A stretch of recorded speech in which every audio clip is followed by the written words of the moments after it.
The basin was the first thing I carried out of that house, and I carried it out wrong. Clearing houses is what I do for money, which is what happens to a person's things when nobody is left who wants them. 2 trucks, 4 guys in a good season, contracts with a bank and the county probate office in Northeast Ohio. Mostly the work is arithmetic, cubic yards and billable hours, and how many bags a room will eat. You learn early to stop reading the mail. The Kinnick job came from probate in March with a lockbox code and a note that the family lived in Arizona and wanted no walkthrough. It was a narrow 2-story with a porch somebody enclosed in the 70s and nobody heated after that. Walter Kinnick had lived in it alone for 11 years and died in the front room in a recliner with the television going. Dean took the kitchen and the basement and I took the upstairs, which is how we always split a 2-story. Downstairs was ordinary in the way that makes you tired, catalogs in a milk crate, 40 years of one brand of coffee. He slept in the small room, on a bed pushed against the window like a kid claiming a bunk.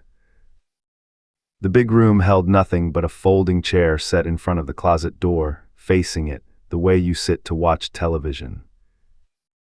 That chair bothered me before anything in the closet did. I opened the closet expecting winter coats and got a smell of pond water instead, cold and mineral with something sweet under it. On the floor sat a plastic dish basin, the kind you wash cups in at a camp sink, filled to the rim. There was salt in the water, the grain of it settled in one low corner, a white crust ringing the plastic above the line. Behind the basin, on a folded bath towel, somebody had seated a stuffed rabbit.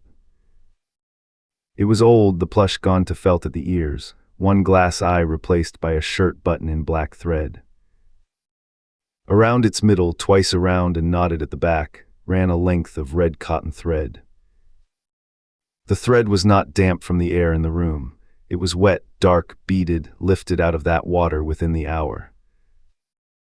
Taped inside the closet door at eye level was an index card, and that card is the reason I stood there as long as I did.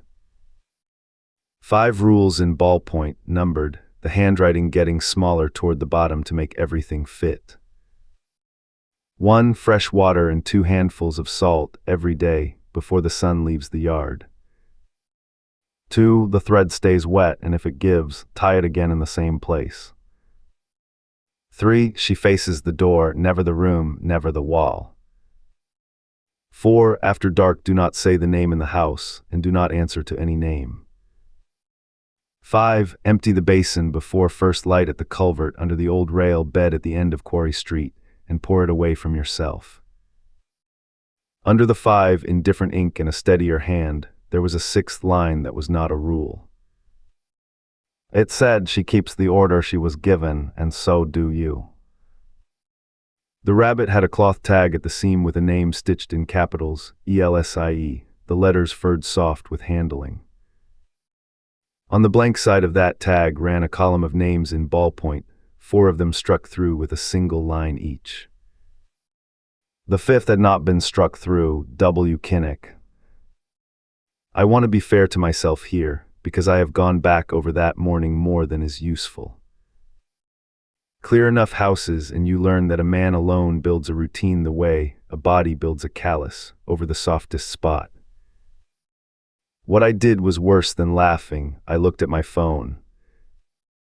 We were 9 minutes behind on a job we had bid flat, and the hauler wanted the driveway at noon. So I picked the basin up in both hands, carried it to the bathroom, and poured it down the tub. The rabbit went into a contractor bag with the towel it sat on, and the index card went in the trash sack, tape and all.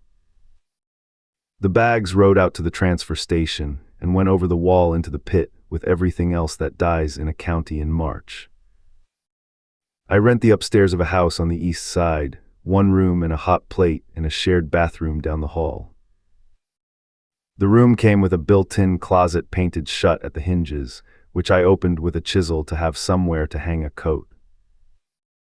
The door has never sat right since. That is a true thing about the door, and I have leaned on it hard. The first night I woke because my room smelled like the closet in Kinnick's house. Cold water and salt and that faint sweetness underneath. The closet door stood open about 2 inches. I got up, shut it, went back to bed, and slept the rest of that night in pieces. Second night, 4 inches, and the cuffs of 2 shirts hung wet and dark and heavy, dripping onto the shoe below them. I stood there at 3 in the morning building a case about the roof, and it held most of a day. Third night, the door was open a hand's width, and something inside the closet said a name. Not loudly, about the volume you use for somebody you assume is already awake. It said Ruth Ann. I lay with my eyes open and did not answer, because you do not answer a voice in your closet, and that part needs no card. It said the name twice more, the way you call into a backyard at dinner time, and then my room was only my room again. In the morning I drove to Quarry Street and stood on the shoulder above the culvert with my hands in my jacket. The gravel around the mouth of that pipe is white and crusted for 6 feet in every direction, and nothing grows in it. I had poured 11 years of a man's evenings down a bathtub in a house I do not live in. The transfer station had run the compactor on Tuesday's pit, and the kid at the scale house let me look anyway, and I found nothing. That night the rabbit was in my closet, sitting on my shoe, facing the door. The plush was soaked through and heavy, and had left a dark print on the floorboard in the shape of itself. The red thread had rotted through and been tied again in the same place, in a knot I do not know how to make. It said Ruth Ann, and then it said Alma. I read the tag under the overhead light. Ruth Ann Pole, Alma Pole, C. Bird, E. Bird, W. Kinnick. 4 struck through and 1 not, and the 2 names the closet had used were the top 2, oldest first, in order. It was working down a list, and I could see the end of it, and there was a good inch of blank tag under Walter's name.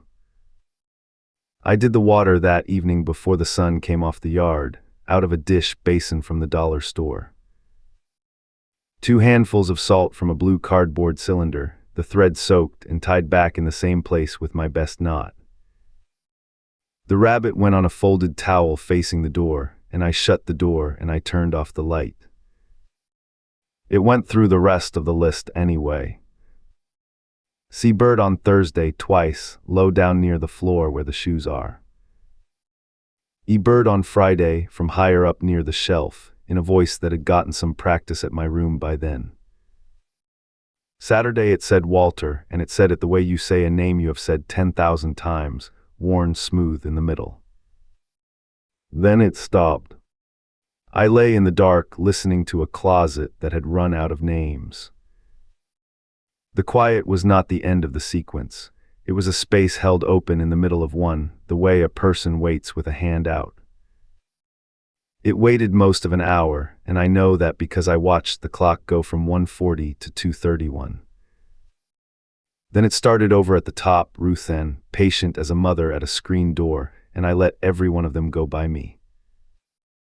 That is the shape of it, and it is still the shape of it 4 months on. The water goes in before the sun comes off the yard and out before first light at Quarry Street, poured downstream of my own boots. I have gotten good at the salt. 2 handfuls is more than you would think. I buy the thread by the spool at a fabric store 2 towns over, where the woman has decided I am somebody's grandfather with a quilt problem. I have not corrected her, and I have not corrected Dean, who thinks I found a girlfriend with early hours. The card I threw away I have written out again from memory on a receipt and taped inside my own closet door. 4 of the 5 came back clean. The second I am unsure of whether it said the same place or the same knot, and there is nobody left to ask. I have not written my name on the tag. That part I decided by myself, and it may be wrong, and no card tells me either way. Walter's line is still the last and still not struck through, so as far as that tag is concerned, the rabbit belongs to a man who died in March.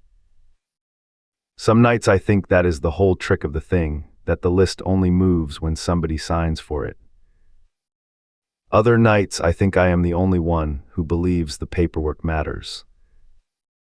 Last week I got down to the culvert before the sky had taken any color, because I was not sleeping and saw no reason to lie there. There was already a ring of wet salt on the gravel above the pipe, bright and fresh, the water off it fanned downstream. Somebody had poured theirs out and gone before I came around the bend. I set my basin down and did mine beside it and walked back up the grade to the truck without checking the road. Whoever they are, they know the order, and they were keeping it before I ever heard of it. There's a comfort in that on the drive back and something else in it too, and I have stopped separating the two. The sun comes up around 6 now, and the yard behind my house gets it first, across the grass and up the siding. I fill the basin while there is still light on the wall, and by dark everything in that closet is where it was told to be.